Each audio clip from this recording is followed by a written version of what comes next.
아멘. 성경 봉독하시겠습니다. 마가복음 4장 26절부터 29절의 말씀입니다. 마가복음 4장 26절부터 29절의 말씀입니다. 서로 한 절씩 교독하시고 마지막 29절은 함께 합독하도록 하겠습니다.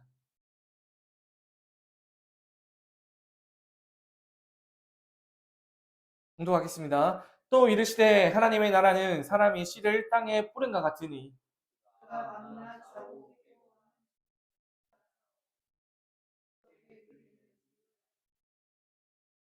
땅이 스스로 열매를 맺되 처음에는 싹이요 다음에는 이삭이요 그 다음에는 이삭의 충실한 곡식이라.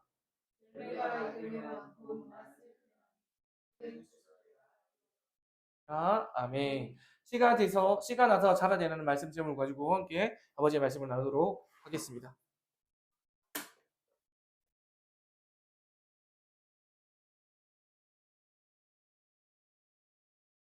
할렐루야. 네, 제가 이어폰을 마이크를 안 들고 가기로 했습니다. 손이 좀 부자연스러워가지고 안 하고 쓰지 않고 하는 게 좋을 것 같아서 듣기에는 괜찮으시죠? 네. 이번 주 금요일에 제가 아들과 대화를 나눴습니다. 근데 그 대화는 갑자기 얘기 좀 하자라고 해서 이야기된 것이 아니라 2주 전부터 약속을 잡았습니다. 아들과 이야기하는데 무슨 2주나 작정하고 약속을 잡고 대화를 해야 되냐라고 생각할 수도 있습니다. 그런데 그 시간은 아들이 저한테 요청한 시간이었습니다. 그래서 저는 기다렸고 정해진 날에 아들과 마주 앉아 금요일날 이야기를 했습니다. 이야기의 주제는 태도에 관한 것이었습니다. 우리 사람들마다 각자 이야기할 때 아니면 사람과의 관계 가운데서 어떠한 태도를 가져야 될지 한 번씩 다 생각해 보셨을 겁니다. 저는 자녀들에게 많은 것을 좀 요구하진 않습니다. 공부를 열심히 하라거나 아니면 성적을 잘 받아라 아니면 운동을 열심히 해라 이런 것보다는 사람들을 존중하는 태도, 그리고 자신의 생각을 정중하게 말하는 태도, 그리고 주변 분위기에 휩쓸리지 않고 자신이 중요하게 생각하는 가치를 붙드는 태도에 대해서는 제가 좀 계속적으로 자식들한테 요구하고 또한 그 부분들을 잘 해내기를 기도하면서 제가 조금은 이 부분에 대해서는 강하게 요청하고 있습니다. 우리가 살아가는 세상을 보면 상식이 통하는 것 같나요? 상식이 통하는 것 같지 않습니다. 그러나 그래도 사람이 사람을 대할 때 지켜야 될 기본적인 도덕과 윤리는 적용되어지고 또한 사람들마다 보여야 될 태도는 정해져 있습니다. 상대를 존중하는 마음, 정직하게 말하는 태도, 분위기에 휩쓸리지 않고 끝까지 자신의 소신을 지키는 용기, 이런 것들은 아이가 살아가면서 반드시 배워야 될 덕목이며 중요한 가치라고 저는 생각하고 있습니다. 그런데 부모가 할 수 있는 일은 한계가 있습니다. 기준을 말해 줄 수는 있습니다. 곁에 있어 줄 수도 있습니다. 기다려 줄 수도 있습니다. 때로는 다시 설명하고 때로는 반복해서 말해 줄 수도 있습니다. 그러나 그 말이 아이의 마음속에 언제 어떻게 뿌리를 내리고 자라는지는 제가 다 알 수는 없습니다. 목회도 그렇습니다. 말씀을 전할 수 있습니다. 함께 기도할 수도 있습니다. 성도 곁에 머물 수도 있습니다. 기다려 줄 수도 있습니다. 기준을 말하고 포기하지 않고 다시 복음을 전할 수도 있습니다. 그러나 한 사람의 마음 깊은 곳에서 믿음이 어떻게 자라나는지는 우리는 다 알 수가 없습니다. 그렇다고 해서 기다림이 아무것도 하지 않는 방임은 아닙니다.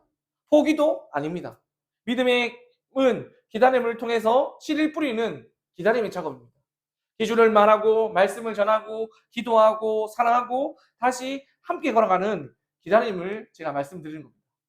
오늘 예수님은 하나님의 나라에 대하여 씨의 비유로 말씀하고 계십니다.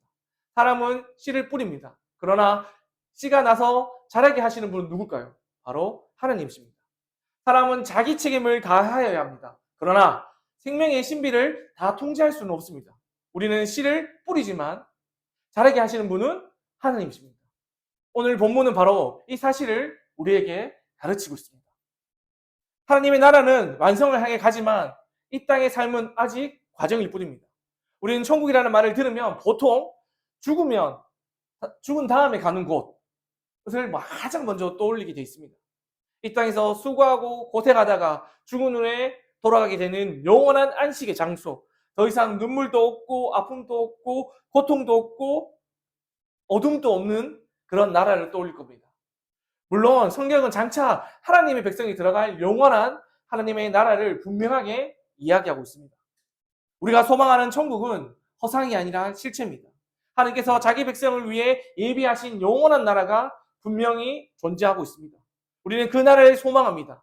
이 땅에서 고난과 눈물과 제약과 싸움을 끝내고 하나님이 친히 모든 것들을 새롭게 하신 그 완성의 날이 분명히 우리 모두에게 임할 것을 우리는 믿습니다.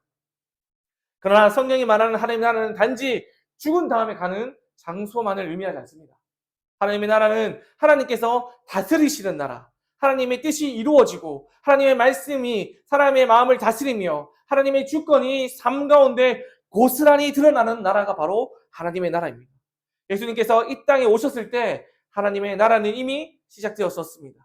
예수님은 마가복음 1장 15절에서 이렇게 선포하셨습니다. 때가 찼고 하나님의 나라가 가까이 왔으니 회개하고 복음을 믿으라. 예수 그리스도 안에서 하나님 나라는 이미 우리 가운데 임하여졌습니다. 그러나 동시에 그 나라는 아직 완성되지 않았습니다. 우리는 여전히 죄와 싸우고 있습니다. 여전히 고난을 겪고 있습니다. 여전히 눈물을 흘리고 있습니다. 여전히 기도하면서 기다리고 있습니다. 여전히 하나님 뜻이 이 땅 가운데 온전히 이루어지기를 우리는 간구하며 오늘도 예배드리고 있습니다. 그래서 우리는 이 모든 삶 가운데 기억해야 될 것이 있음을 다시 한번 떠올려야 됩니다. 하나님의 나라는 반드시 완성을 향해 가고 있다는 사실입니다. 그러나 이 땅에서 우리가 살아가는 하나님의 나라의 삶은 아직 완성 그 자체가 아니라 완성을 향해 자라나는 과정임을 다시 한번 더 기억해야 됩니다.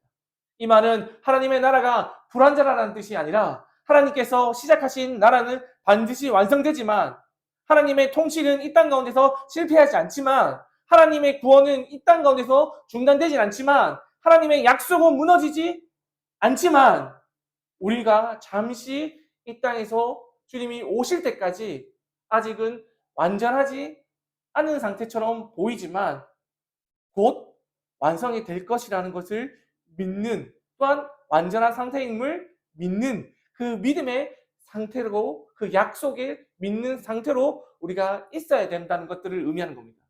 그러나 우리가 지금 이 땅에서 경험하는 믿음의 삶은 완성된 결과는 아닙니다.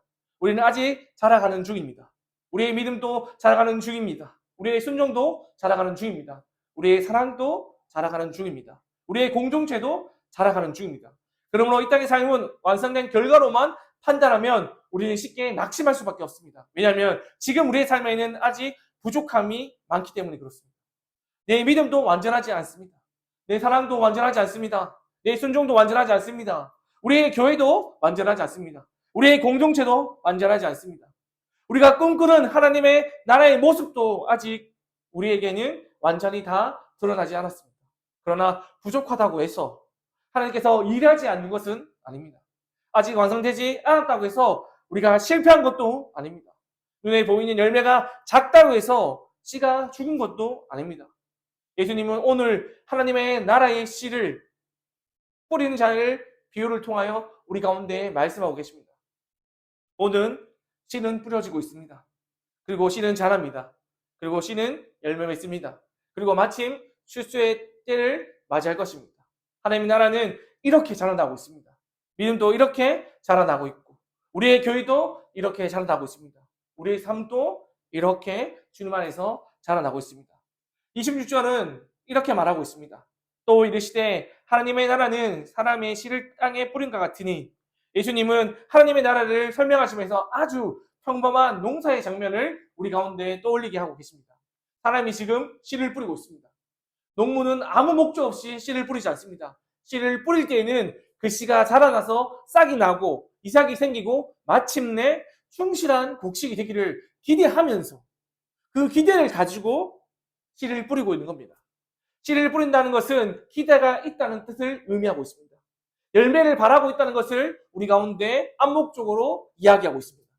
우리의 수고가 헛되지 않을 것이라는 그 믿음을 우리 가운데 확신으로 주고 있는 것입니다. 우리의 삶도 그렇습니다. 부모는 자녀의 성장을 바라며 수고합니다. 교사는 학생의 변화를 바라며 가르칩니다. 목회자도 성도의 믿음이 자라기를 바라며 말씀을 전합니다. 성도는 자신의 삶이 하느님 앞에서 열매 맺기를 바라며 기도하고 순종하며 교회에 나옵니다. 교회는 한 사람 한 사람이 하나님 말씀 안에서 살아나기를 바라며 복음의 씨를 뿌리는 공간이며 또한 장소입니다. 그러므로 오늘 본문에서 우리에게 묻히기만 기다림을 말하는 것이 아닙니다. 예수님은 가만히 있으면 된다고 말씀하시는 것도 아닙니다. 아무것도 하지 않아도 하나님께서 알아서 하신다고 말씀하시지도 않으십니다. 본문에서 사람은 씨를 뿌립니다. 씨를 뿌리는 책임이 인간에게 주어진 것입니다. 믿음의 삶에서 우리가 감당해야 될 수고가 있습니다. 우리는 말씀의 씨를 뿌려야 하고, 기도의 씨를 뿌려야 하고, 사랑의 씨를 뿌려야 하고, 용서의 씨를 뿌려야 합니다. 한대의 씨를 뿌려야 합니다. 정직한 노동의 씨를 뿌려야 합니다. 하나님의 방식으로 살아가는 작은 순종의 씨를 뿌려야 합니다. 자녀에게도 씨를 뿌려야 합니다. 한번 말했다고 다 되는 것이 아닙니다. 기준을 말하고 다시 설명하고 기다리고 함께 걸어가야 합니다. 때로는 아이가 당장 이해하지 못할 수도 있습니다. 때로는 부모의 말이 아이의 귀에 닿지 않을 것처럼 아이에게 보여지고 아이의 행동이 변화되지 않을 수도 있습니다. 그래도 우리는 믿음으로 씨를 뿌려야 합니다. 성도를 대할 때도 마찬가지입니다. 한 사람 한 사람이 변하지 않을 수도 있습니다. 말씀을 들어도 당장 삶이 바뀌지 않을 수도 있습니다. 공동체 안에서도 여전히 연약함은 드러날 수 있습니다. 그래도 우리는 말씀을 포기하지 않고 계속적으로 기대하고 또한 믿음으로 행해야 됩니다. 그리고 우리는 사랑하는 것을 포기하지 말아야 됩니다. 기도를 멈추지 말아야 합니다. 기다림은 방임이 아닙니다. 믿음의 기다림은 씨를 뿌리는 기다림입니다. 그러나 여기서 우리가 조심해야 될 것이 있습니다. 씨를 뿌리는 책임이 우리에게 있다고 해서 우리가 이 생명의 주인은 절대 아니라는 것들을 기억해야 합니다. 씨를 뿌리는 일은 우리가 책임이 있지만, 씨를 뿌리는 책임은 우리에게 있지만 그 씨를 자라게 하시는 분은 하나님이십니다. 우리는 우리의 책임을 피하면 안 되지만 우리가 감당할 수 없는 것에 대하여 또한 우리 수고로 얻어진 결과에 대해서 그 열매가 당연히 내 것이라고 주장하는 것은 하나님께서 원하시는 것이 아닙니다. 씨를 뿌리지 않으면서 열매를 기다리는 것은 믿음이 아니라 게으름입니다. 기도하지 않으면서 변화만 바라는 것은 믿음이 아닙니다. 말씀을 듣지 않으면서 성숙함을 기대하는 것 또한 믿음이 아닙니다. 사랑하지 않으면 공동체가 세워지지 않고 또한 사랑하지 않으면서 공동체가 세워지기를 바라는 것 또한 믿음이 아닙니다. 하지만 반대로 제가 말씀드렸던 것처럼 내가 씨를 뿌렸기 때문에 내가 반드시 자라게 할 수 있다고 생각하는 것도 믿음이 아닙니다. 그것은 우리가 모르는 교만입니다. 믿음은 이 둘 사이에 선 겁니다. 나는 오늘 성실하게 씨를 뿌렸습니다. 그러나 자라게 하시는 분은 누굴까요? 하나님인 것을 믿는 것이 바로 믿음입니다. 우리는 그 사이에 존재하는 사람들입니다. 27절은 이렇게 말하고 있습니다. 그가 밤낮 자고 깨고 하는 중에 씨가 나서 자라되 어떻게 그리 되는지는 알지 못하느니라. 농부는 씨를 뿌렸습니다. 그리고 밤이 되면 잠을 청합니다. 아침이 되면 잠을 깹니다. 또 밤이 되면 잠을 청하고 아침이 되면 또한 잠을 깹니다. 변하지 않는 것 같지만 그렇게 평범한 일상이 반복되는 동안 씨는 자라는 겁니다. 반복된 일상 속에 우리가 알지 못하지만 땅속에 심긴 씨는 자라고 있습니다. 여기서 예수님은 농부가 아무것도 하지 않는다고 말씀하는 것이 아니라 농부는 씨를 뿌렸습니다. 땅도 돌보았을 것입니다. 필요한 수고도 했을 것입니다. 그러나 씨앗 속에서 생명이 어떻게 발화되고 움직이며 뿌리가 어떻게 내리며 싹이 어떻게 땅을 뚫고 올라오는지 그 모든 과정은 농부가 다 알 수 없습니다. 농부는 경험한 것만 알 수 있습니다. 언제 씨를 뿌려야 하는지 알고 있고 어떤 땅이 좋은 땅인지 알고 있고 어느 정도 물이 필요한지도 알고 있습니다. 또한 계절이 어떻게 흘러가는지도 농부는 알고 있습니다. 그러나 씨앗 안에서 생명이 어떻게 시작되고 움직이는지 그 깊이와 그 넓이와 그 신비는 농부는 전혀 알지 못합니다. 이것은 오늘 우리가 나누었던 말씀의 가장 큰 핵심입니다. 사람은 씨를 뿌릴 수 있습니다. 그러나 자라게 하시는 분은 누굴까요? 바로 하나님이라는 것입니다. 우리는 말씀을 전할 수도 있고 기도할 수도 있고 사랑할 수도 있지만 기다릴 수도 있지만 수고할 수도 있지만 그러나 사람의 마음에 생명을 일으키시는 분은 바로 하나님 한 분이십니다. 믿음을 자라게 하시는 분은 하나님이십니다. 교회를 세우시는 분은 누구실까요? 하나님이십니다. 하나님의 나라를 이루시는 분은 누구실까요? 바로 하나님이십니다. 사도 바울도 고린도전서 3장 6절과 7절에서 이렇게 말했습니다. 나는 심었고 아볼로는 물을 주었을 때 오직 하나님께서 자라나게 하셨나니 그런즉 심는 이나 물 주는 이는 아무것도 아니로되 오직 자라게 하시는 이는 하나님 뿐이니라. 바울은 자신의 수고를 부정하지 않았습니다. 그는 심었습니다. 아볼로는 물을 주었습니다. 그들의 수고는 분명히 씨가 자라서 열매 맺는 과정 가운데 녹아들어 있습니다. 그러나 바울은 그 수고의 열매의 주인으로서 자신을 말하지 않습니다. 그는 분명히 이렇게 고백합니다. 오직 하나님께서 자라나게 하셨다. 이 고백이 바로 우리의 믿음의 고백이 되기를 원합니다. 이 고백이 겸손이고 이 고백이 우리 모두의 고백이 되기 원하고 우리 부모의 고백이 되기 원하고 우리 모든 성도와 동역자들의 고백이 되기 원합니다. 우리는 종종 우리의 수고와 경험을 지나치게 믿을 때가 많습니다. 많이 해보면 어느 정도 감이 생깁니다. 반복하다 보면 어떤 결과가 나올지 어느 정도 예측할 수 있습니다. 성실한 훈련은 실력을 키웁니다. 좋은 습관은 좋은 열매를 맺을 가능성을 높입니다. 정직한 준비는 지속 가능한 삶에 가까워지게 우리를 이끌어 갑니다. 하지만 가능성이 곧 생명은 아닙니다. 경험이 곧 주권도 아닙니다. 수고가 곧 열매를 보장하는 것도 아닙니다. 이것은 사역도 마찬가지입니다. 말씀을 잘 준비하면 좋은 설교를 할 수 있는 가능성은 높아집니다. 성실하게 양육하면 사람들이 자라날 가능성이 높아집니다. 공동체를 잘 섬기면 건강한 교회가 세워질 가능성이 높아집니다. 그러나 사람의 마음을 열고 믿음을 키우고 믿음을 일으키고 생명을 자라나게 하시는 분은 오직 하나님의 주권적 영역입니다. 우리는 할 수 있는 일을 할 뿐 나머지는 다 하나님께서 하실 일이고 또한 하나님께서만 하실 수 있는 일입니다. 이것이 바로 믿음이며 이것이 겸손입니다. 우리는 28절의 말씀을 통해서 오늘 어떻게 열매 맺는 방법을 알게 되는지 또한 볼 수 있습니다. 28절의 말씀입니다. 땅이 스스로 열매를 맺되 처음에는 싹이요 그 다음에는 이삭이요 그 다음에는 이삭에 충실한 곡식이라. 여기에는 순서가 있습니다. 과정이 있습니다. 또한 시간이 있습니다. 처음부터 충실한 곡식이 아닙니다. 처음에는 뭘까요? 싹입니다. 싹 다음에 뭘까요? 이삭입니다. 그 다음엔 이삭에 충실한 곡식이 연걸어집니다. 하나님께서는 우리를 자라게 하는 방식도 이와 같이 순서가 있습니다. 하나님은 우리를 단번에 완성된 사람처럼 다루지 않으십니다. 하나님은 우리를 자라게 하십니다. 말씀을 통해 자라게 하시고 기도를 통해 자라게 하시고 공동체를 통해서 자라게 하시고 고난을 통해서 자라게 하십니다.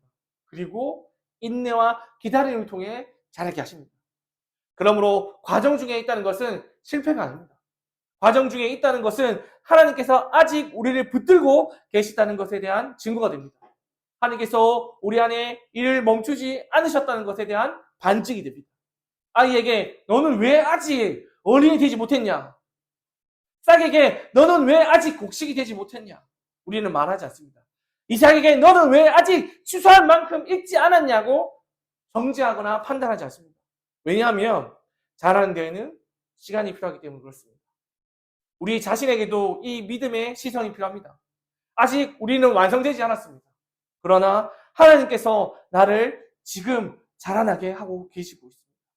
이 믿음은 아직 연약합니다. 그러나 하나님께서 말씀으로 나를 붙들고 계시다는 사실은 우리는 잊지 말아야 될 것입니다.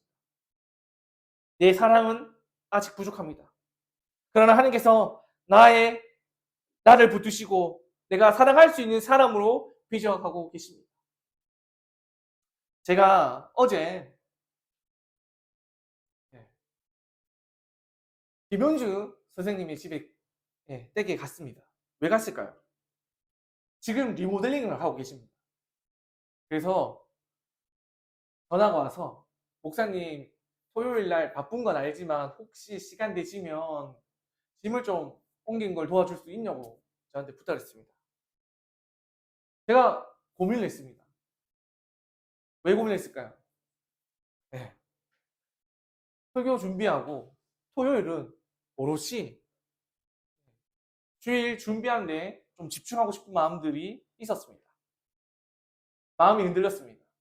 갈까 말까, 갈까 말까. 계속 고민했습니다. 저는 갈까 말까 고민이 될 때는 어떻게 하는지 아십니까? 고민될 때는 그냥 순종합니다. 그리고 갔습니다.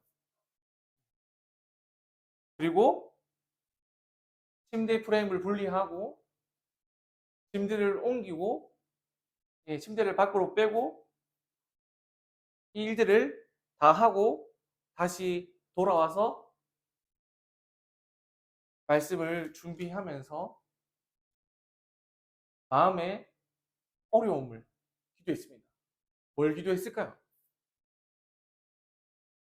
제 안에 나도 모르게 이런 마음이 딱 트기 시작했습니다. 제가 이해받지 못하고 있다. 배려받지 못하고 있다는 생각이 저 안에 계속 드는 거죠. 저는 누군가의 일들을 돕기 위해서 최선을 다하고 애를 쓰고 나의 시간들을 허비하면서 돕고 있지만 정작 사람들은 자신의 필요와 자신의 편리에 따라서 저를 배려해 주지 않는다는 생각이 자꾸 들었습니다. 배려받지 못한다는 생각이 제가 사랑받지 못한다는 생각으로 이어졌고 그리고 제 마음에 상심이 생겼어요. 그리고 나서 다시 설교를 준비하는데 설교 준비가 잘 될 턱이 있겠습니까? 잘 되지 않았습니다. 왜? 마음이 상했는데 하나님의 음성이 하나님의 말씀이 제대로 들리겠습니까?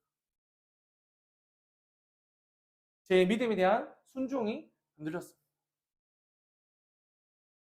그리고 나서 다시 기도하고 말씀을 붙들고 앉아 있는데 그런 시간들을 보내고 또한 그런 준비를 하면서 또 꾸역꾸역 말씀을 씹어 삼키면서 말씀을 준비하는 시간들을 보내고 있었습니다. 쉽지 않았습니다. 말씀을 읽고 받아들이는 것이 내 마음의 벽 때문에 되지 않는 것들을 보면서 어제 저의 사랑 없음을 매우 한탄하면서 어려워했습니다. 제가 요즘 개인적으로 어려운 시간들을 좀 보내고 있습니다. 여러 가지 어려움들 가운데 뭐냐면 제가 하는 사역들이 또 제가 하는 일이 제가 소비되고 있다는 느낌이 엄청 많이 들고 있다는 것들을 느낍니다. 소비된다는 느낌이 어떤 건지 아십니까? 이것이 올바른 방법으로 사용되는 것이 아니라 그냥 허비되어지는 거죠. 그냥 낭비되어진다고 생각되어지는 겁니다. 저는 하나님의 말씀을 가르치는 목회자로서 교회의 목양과 돌봄을 해야 되는 사람입니다. 이것이 제가 해야 될 일이고 소명이고 그 부르심에 합당한 삶을 살기 위해서 저는 나머지 삶들을 포기하고 그것들을 내려놓고 주님 앞에 정직해지기 위해서 날마다 엎드린 사람입니다. 저는 이 순종이 흔들리지 않길 원합니다. 제가 아직까지 저 또한 자라나고 있고 미완성의 상태이기 때문에 저도 흔들릴 때가 많습니다. 변할 때가 많습니다. 처음 마음이 낙심으로 바뀔 때가 많습니다. 그러나 하나님께서 나를 포기하지 않는다는 그 믿음을 가지고 오늘 또 이 설교단 앞에서 하나님의 말씀을 전하고 있습니다. 우린 너무 쉽게 우리의 감정과 우리의 연약함을 결과로 판단할 때가 많습니다. 저의 연약함이나 저의 상태를 그냥 결과로 판단하고 내가 왜 이렇게 바뀌지 않는지 저를 심판하고 정죄할 때가 저 또한 많습니다. 하지만 이런 마음의 상태는 과정일 뿐 결과도 아니고 열매도 아닙니다. 여러분이 누군가를 미워하고 또한 싫어할 수도 있습니다. 그건 우리의 마음이 변하는 과정일 뿐이지 내가 왜 그렇게 사람을 미워하고 싫어하는지 내 마음이 왜 바뀌지 않는 거에 대해서 절망하고 그로 인하여 정죄할 필요는 없습니다. 우리는 변화하고 바뀔 것을 믿고 이것이 하나님 안에서 완전히 새로워질 것이라는 것들을 기대하면서 이것을 과정으로 받아들이는 사람입니다. 저 또한 이것을 과정으로 받아들이고 또한 이것들을 믿음으로 행해야 될 것을 믿습니다.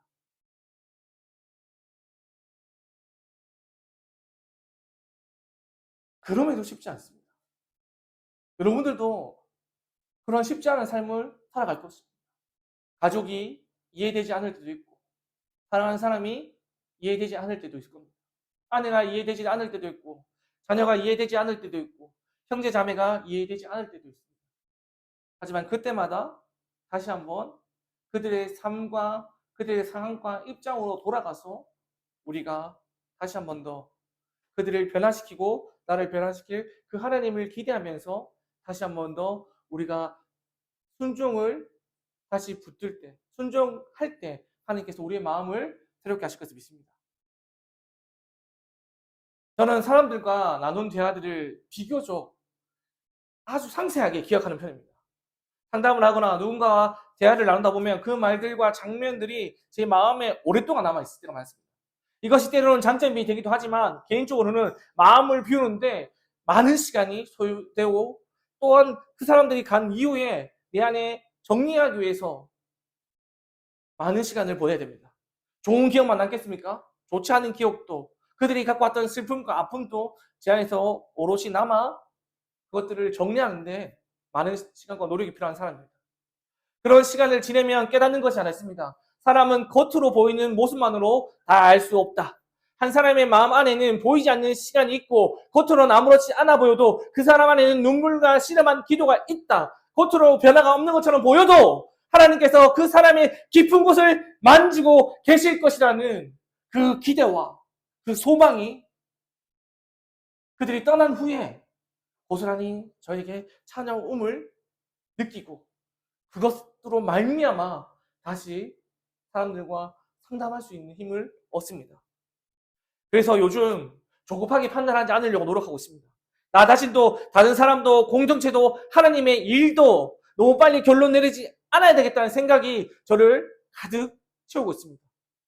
우리는 가정 중에 있고 그리고 그 과정 속에서 하나님을 우리가 자라나게 하실 것을 저는 신뢰합니다. 그러므로 그 마음을 가지고 29절의 말씀을 보면 좀 더 이 말씀이 더 깊은 은혜로 다가옵니다. 29절의 말씀입니다. 열매가 익으면 곧 낫을 대나니 이는 추수 때가 이르렀습니다. 씨가 자라면 언젠가 열매가 있습니다. 그리고 열매가 익으면 추수의 때가 옵니다. 여기서 우리는 중요한 사실을 깨달아야 합니다. 하나님의 나라는 끝없는 과정만 반복되는 나라가 아니라 이 땅의 삶은 비록 끝이 있지만 이 땅의 삶은 과정일 뿐이라는 것들을 기억할 때 그 과정은 향방 없는 기다림이 아니라 하나님 나라가 반드시 완성되어지는 과정으로 나아가는 필수적인 요소로서 우리가 이 땅의 삶이 우리 가운데 기억되어지게 될 것입니다. 우리는 아직 완성 가운데 살고 있지 않습니다. 그러나 완성을 향해 나아가고 있습니다. 우리는 하나님 나라의 완성을 위하여 하나님께서 심판하는 그 추수의 날을 기다리며 오늘도 우리에게 주어진 삶을 충실하게 살아갈 뿐입니다. 이것이 그리스도인의 소망입니다. 세상은 과정을 견디지 못합니다. 빨리 결과를 내라고 말하고 눈에 보이는 성과가 있어야 의미가 있다고 말하고 크게 드러나야 성공이라고 말하고 많이 모여야 가치가 있다고 말하고 빨리 성장해야 살아있다고 말하지만 하나님의 나라는 씨와 같습니다. 작게 시작됩니다. 보이지 않는 곳에 자랍니다. 시간이 필요합니다. 기다림이 필요합니다. 그리고 때가 되면 하나님께서 무조건 열매 맺게 할 것을 믿습니다. 그럼 우리는 작은 시작을 멸시하지 않습니다. 작은 열매를 멸시하지 않습니다. 작은 기도를 멸시하지 않습니다. 작은 순종을 멸시하지 않습니다. 작은 사랑을 멸시하지 않습니다.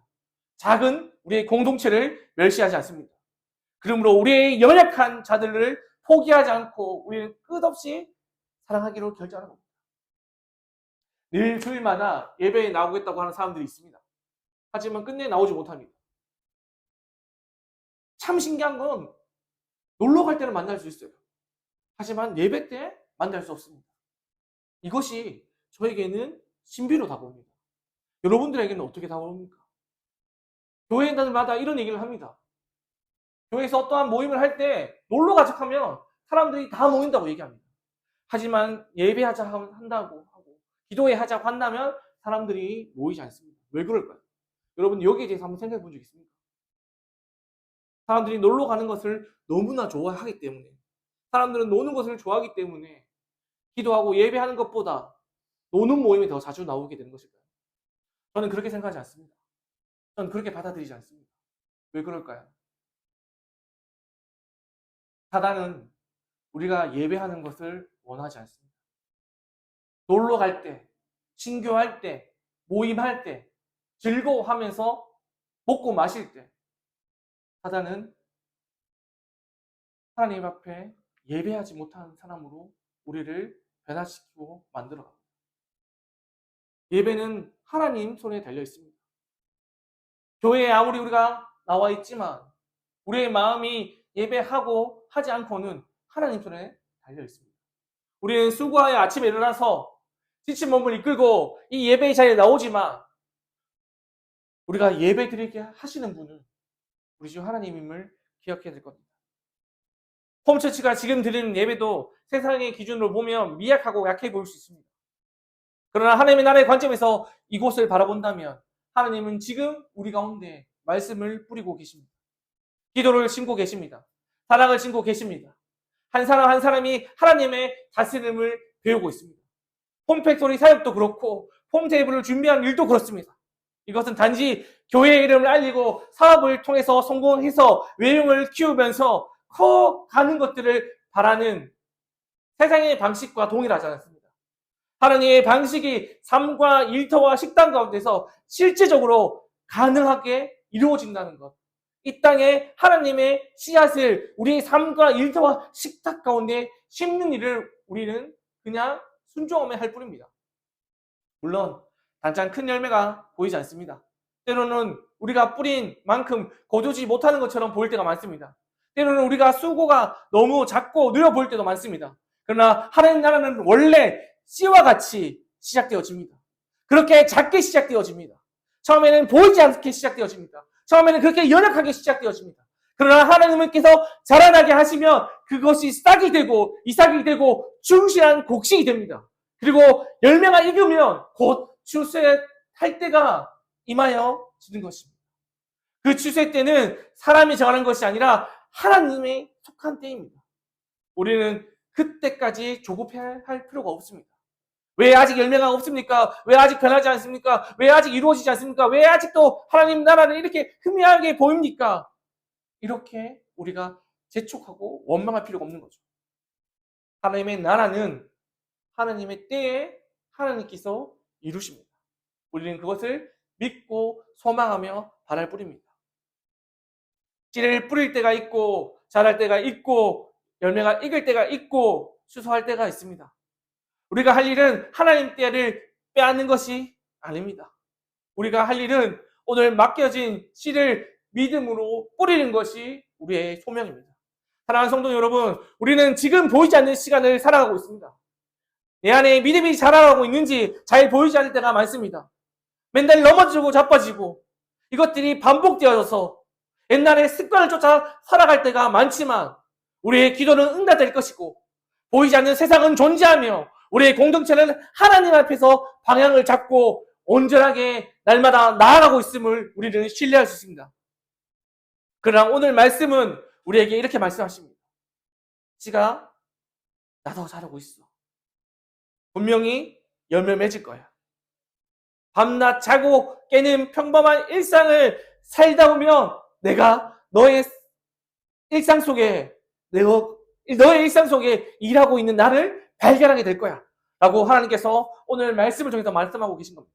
우리가 모든 것들을 통제하지 못하는 시간 속에서 하나님의 생명은 자라나고 있습니다.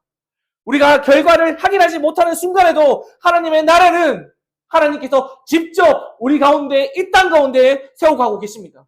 그러므로 낙심하지 맙시다. 아직 끝나지 않았습니다. 아직 9회 말 투아웃의 순간이고 모든 것들이 경기가 끝난 것 같지만 끝나지 않았습니다. 지금 월드컵 경기가 계속 진행되고 있습니다. 이번에 우리나라 경기를 보신 분들은 아시고 1대0으로 지고 있었습니다. 1대1이 되었습니다. 어떻게 됐을까요? 2대1로 모든 상황이 역전되었었습니다. 질 것 같았지만, 낙심하고 포기하고 싶었지만, 열매는 우리가 예측할 수 없는 순간에 열리고, 우리의 공동체에 대한 하나님의 뜻도 마치 하나님 나라가 멈춘 것 같고, 우리의 삶에 고통이 가득해서 하나님의 도우심이 없다고 느껴질 때가 있겠지만, 그 모든 것들은 완성을 향해 나아가는 과정일 뿐입니다. 하나님은 자라게 하시고 열매 맺게 하십니다. 오늘 말씀 앞에서 우리가 다시 한 번 더 이 세 가지 질문을 던져보기를 원하면서 말씀을 좀 마쳤으면 좋겠습니다. 첫째 질문입니다. 나는 오늘 어떤 씨를 뿌리고 있습니까? 내 말과 선택과 삶은 하나님의 나라의 씨를 뿌리고 있습니까? 아니면 염려와 욕심과 불신의 씨를 내 삶에 뿌리고 있습니까? 둘째, 나는 보이지 않는 과정을 믿음으로 견디고 있습니까? 당장 결과가 보이지 않는다고 조급해하고 있지는 않습니까? 아직 열매가 없다고 하나님께 일하지 않으신다고 단정하고 있지는 않습니까? 셋째, 나는 잘하게 하시는 하나님을 신뢰하고 계십니까? 내가 할 수 있고 수고하고 있다고 내가 할 수 없는 영역을 하나님 앞에 정말 맡기고 있습니까? 사랑하는 폼투시 동역자 여러분, 하나님 나라에는 씨와 같습니다. 작게 시작되어지고 보이지 않고 우리가 알 수 없지만 자라나고 있습니다. 사람은 그 신비를 다 알지 못합니다. 그러나 하나님께서 자라나게 하십니다. 우리는 아직 과정 가운데 있고 또한 폼처치도, 폼팩토리도, 폼컴퍼니도 이 과정 가운데 있습니다. 이 과정이 허무하게 끝날 것 같지만, 향방 없이 마무리될 것 같지만 하나님께서 열매 맺게 하시면 하나님께서 마침내 수수의 때에 열매 맺게 하실 것을 믿습니다. 그러므로 우리가 오늘 무엇을 해야 될까요? 믿음으로 씨를 뿌리는 겁니다. 말씀에 의지하여 씨를 뿌리는 겁니다. 기도하면서 씨를 뿌리는 겁니다. 사랑하면서 씨를 뿌리는 겁니다. 또한 고아 가부 나그네를 한대하며 씨를 뿌리는 겁니다. 정직한 노동의 씨를 뿌리는 겁니다. 하나님의 방식으로 살아가는 작은 순종의 씨를 뿌리는 겁니다. 우리는 불로소득을 원하는 자들이 아니라 우리가 수고한 것들을 거두어 가신 하나님의 말씀에 따라 수고하여 거둔 것만이 우리에게 열매임을 기억해야 될 것입니다. 우리는 또 오늘 예배를 드리고 집에 돌아가 잠을 자고 또 내일 깨어 일상으로 돌아가 일들을 계속해야 될 겁니다. 그 일상 가운데 하나님께서는 보이지 않는 일들을 행하시고 계십니다. 우리 일상에서 하나님의 그 복음의 씨앗은 자랍니다. 그리고 그 모든 과정들을 통해서 하나님께서 끝내 추수의 때에 열매 맺게 하십니다. 이 믿음이 오늘 우리 모두에게 그 하나님 나라의 그 비밀 같은 그 씨가 우리 가운데 오늘 뿌려져서 저와 여러분들이 그 하나님 나라를 기대하고 소망하는 마음으로 날마다 살아가기를 예수 그리스도 이름으로 축원드립니다. 오늘 나눈 말씀을 기억하시면서 좀 이렇게 기도했으면 좋겠습니다.